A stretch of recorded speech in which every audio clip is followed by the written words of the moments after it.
Here's the question nobody likes. What happens when you lose the map entirely? Not, I don't know the next step. I mean, you don't even know where here is anymore. That is what we are getting into next.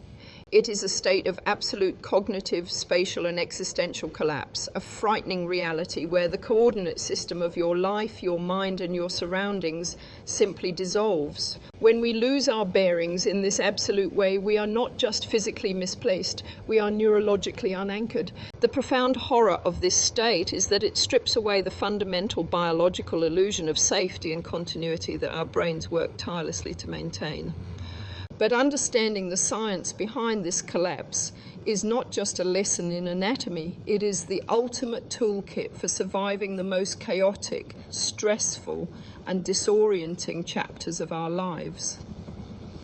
To understand how we survive when the map is gone, we must first look at how we construct our world in the first place. Long before we had satellites and paper maps, our ancestors relied on an invisible internal architecture. Back in 1948, pioneering psychologist Edward Tolman argued that organisms do not merely react to environmental stimuli, like simple machines following a sequence of blind turns. Instead, we build a rich, internal, and highly flexible representation of the physical layout of our environment, a cognitive map. This means our minds are naturally built to synthesize complex data into a cohesive landscape. When a crisis hits and your life map is destroyed, knowing that your brain possesses this innate evolutionary drive to map its surroundings reassures you that the current chaos is temporary. Your brain is already working beneath the surface to construct a new way forward, even if you cannot see it yet. Decades after Tolman's conceptual breakthrough, neuroscientists found the physical hardware responsible for this mental map deep within the human brain, a discovery that earned the Nobel Prize in Physiology or Medicine in 2014. It began with John O'Keefe, who discovered place cells within the hippocampus. These cells fire specifically when we are in a precise location, acting as an internal "you are here" marker. Later, Edvard Moser and May-Britt Moser discovered grid cells in the neighboring entorhinal cortex. These grid cells generate an internal geometric coordinate system that calculates distances and positions. Together, this hippocampal entorhinal network acts as the brain's internal global positioning system.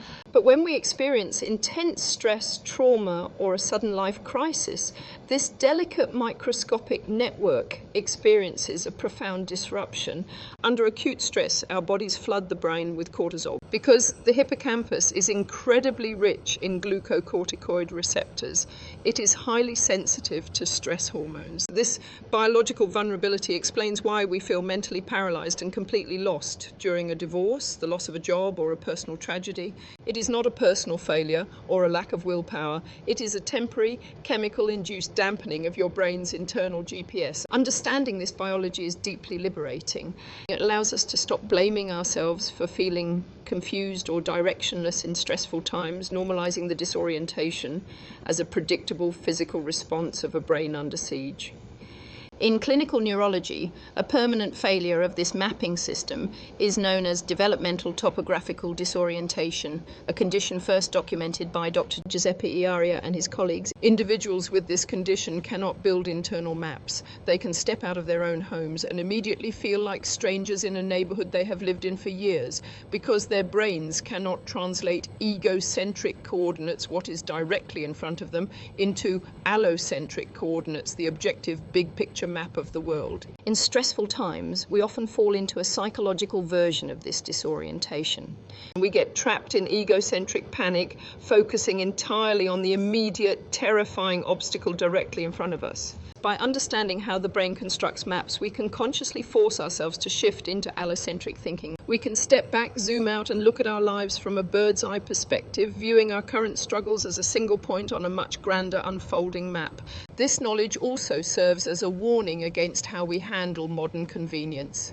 Researchers Louisa Damani and Veronique Bobot published a striking study showing that individuals who rely heavily on GPS navigation suffer a measurable decline in their hippocampal-dependent spatial memory over time.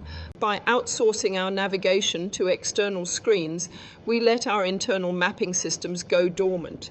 In life, we do the exact same thing when we outsource our choices to social expectations, toxic distractions, or mindless routines.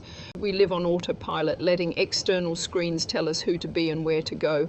But when a crisis hits and those external systems fail, we are left completely defenseless because we haven't trained our own internal guidance.